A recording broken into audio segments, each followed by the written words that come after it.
Hey guys, right now I just opened up the new game I'm going to be doing a gameplay of. It's called Sensory Overload. This is like a game for the Mac which came out in 1994.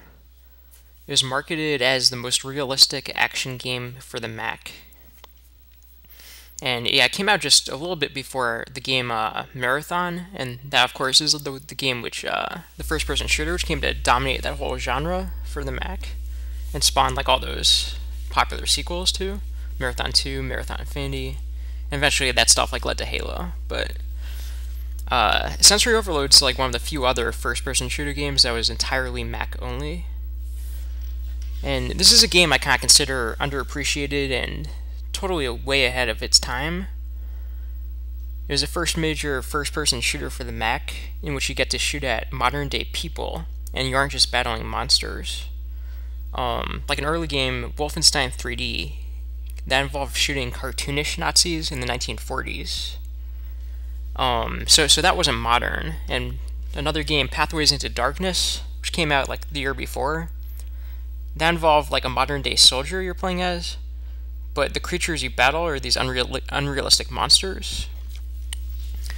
And so in terms of PC games too, around the same time, almost all of them involved killing monsters or aliens, or maybe people far into the future. But Sensory Overload, on the other hand, is different.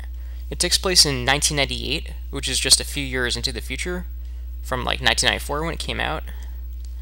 And the enemies in Sensory Overload are all these like human terrorists who have like a sinister agenda. So essentially you're shooting at realistic bad guys. And that's something pretty unique for the time. Yeah, it has an interesting background story too. The character plays as like a CIA agent, and he was sent to investigate a company called Biotech's Research Labs. And that company is suspected of being involved with developing like a technology that could be used to like jam communications signals. So okay, so you're a CIA agent.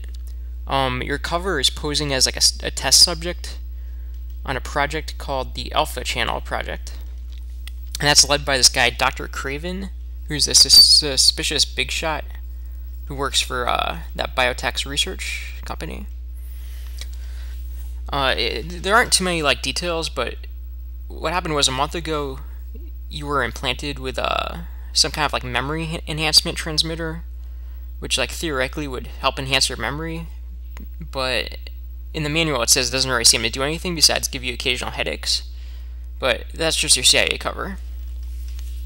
So the game begins after you underwent like a treatment session at Biotech's hospital research facility, and what happens is you wake up in a haze because you're basically unconscious, and you hear gunfire in the distance, and there are dead bodies of hospital workers all around you, and it's pretty clear that like terrorists have taken over the building. So yeah, overall the mission is to find the Alpha Channel unit and figure out what role Dr. Craven and Biotechs are playing, and basically just figure what's going on. Okay, so I'm going to start the game up now. I'm going to be playing it all just using the keyboard.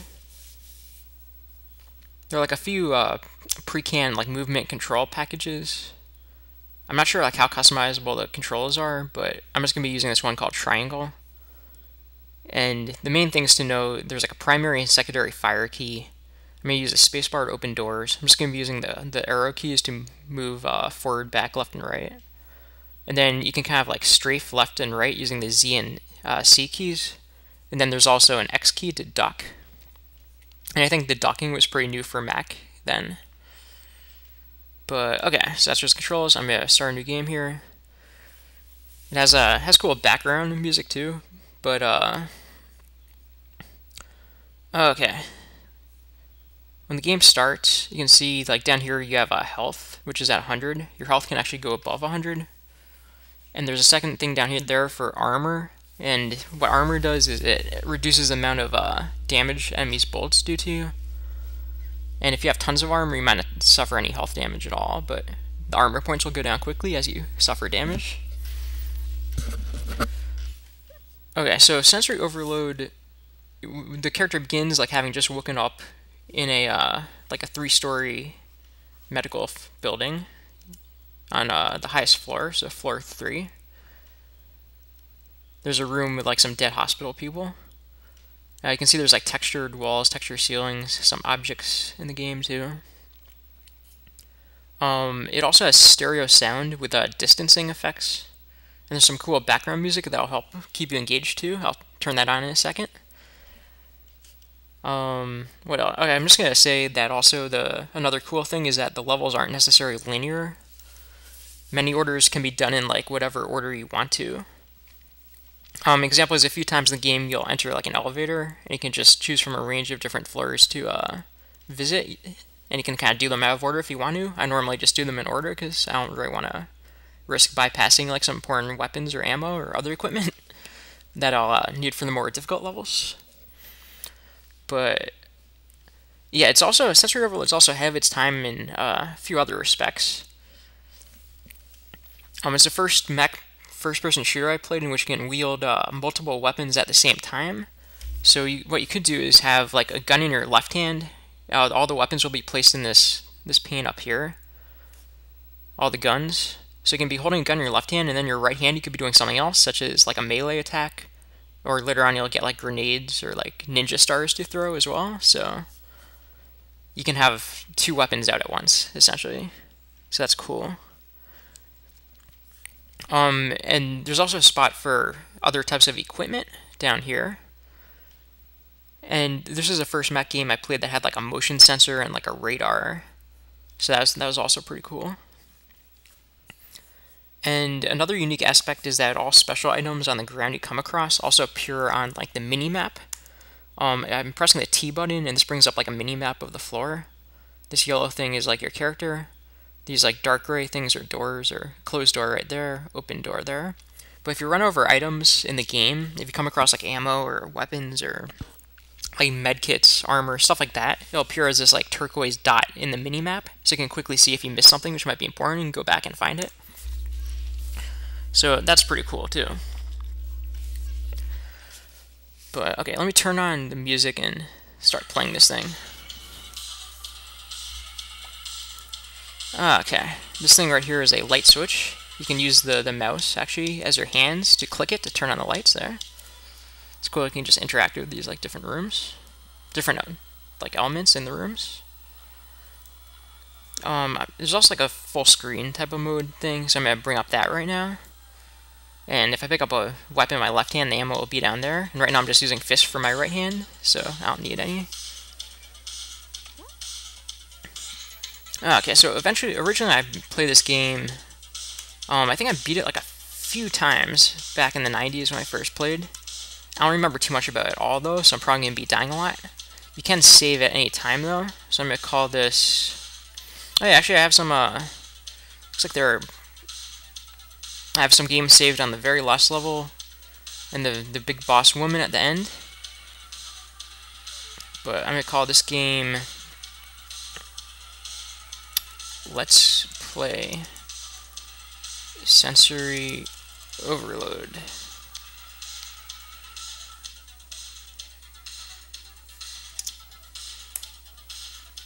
Okay, game saved. Ready to go. So right now I just need to try and explore this building here. Look for weapons and ammo.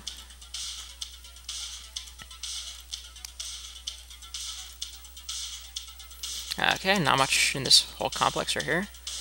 The first few levels are pretty easy. There aren't too many enemies, so there's lots of like empty rooms and just exploring to do. Oh, that looks like a dead body there. Okay, it says you found a 45 pistol. That looks like a dead terrorist enemy there.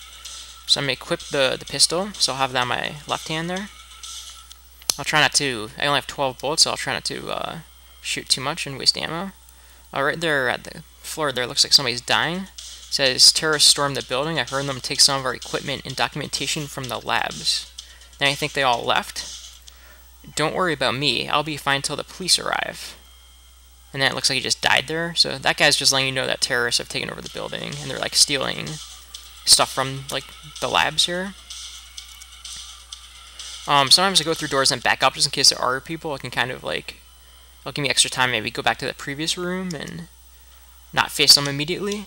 The enemies here, unlike some of those games like Doom and whatnot, the enemies are pretty accurate. They all have guns basically, and they don't miss too often. So, and their weapons do a lot of damage too. So this game is pretty tricky. You can't suffer too much damage, or else you die. So you need to try and like be cautious, especially until you have like better weapons.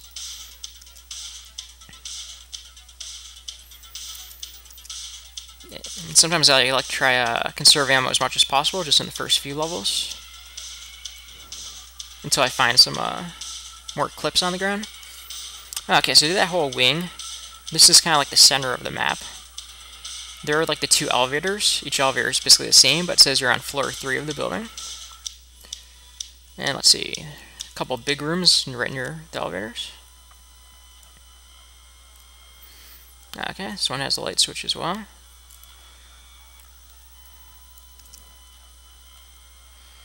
Okay, just more dead people. Looks like they came in here and killed almost everybody. Oh, there's the first terrorist. Okay, he shot me directly. One shot killed him, fortunately. So, can't come out of nowhere. Sometimes terrorists can like hear the noise too of your gun firing, or like if one of them fires their gun. And on some levels, if there are lots of people nearby, they all kind of like rush out at once to attack you if they heard the noise. So eventually you can get like a silencer for your weapon, and that can be useful, so then they won't all like rush out. But for now, to be stealthy, I'd have to beat them down with my fists, and I have to do it before they get off a shot at all. But fortunately, it looks like not many people heard that gunshot.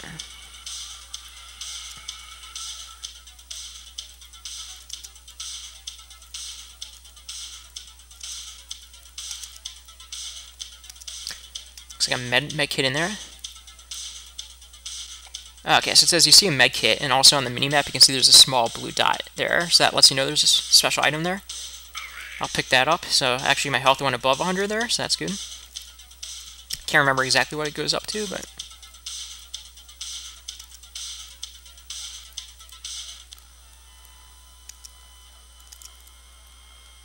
Okay, so it looks like I've only seen that one. Oh, there's another one. Okay, I missed one shot, got him. Fortunately, he actually did miss me. It says I see a clip of ammo. I don't actually see it on the ground. The ammo sometimes blends into the, it's like the same color as the floor, so it can be tough to see, but I just picked it up, apparently. I have 21 shots.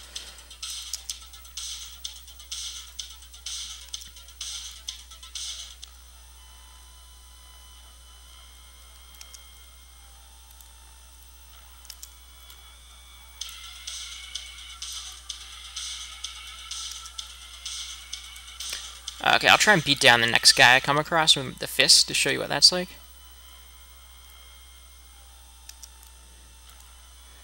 Okay, looks like nobody's here. So I've done most of the level, I just need to go down this final corridor, it looks like. A few options. Oh, wow, okay, a guy just popped out there, I punched him. Looks like I got lucky there, I killed him with one punch. It says I see ammo, maybe I can actually see what that looks like this time.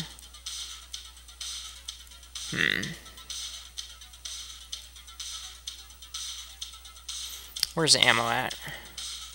Maybe the ammo isn't actually in this room, it's in one of these other rooms. Oh, okay, there's some body armor on the ground there, so I'll pick that up. That looks good. So you can save anywhere, but you can't rest at all.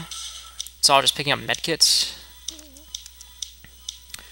But yeah, saving frequently is good, just because if you encounter rough patches or you waste like too much ammo in a section, you can just reload your game. Okay, so I cleared this whole floor. Yeah, got some ammo. Got some body armor. My health is good. Overall, this went very well, so now I'll just choose one of the escalators to go into. And this is how I'll go to the next level. There are buttons here. I was on floor 3.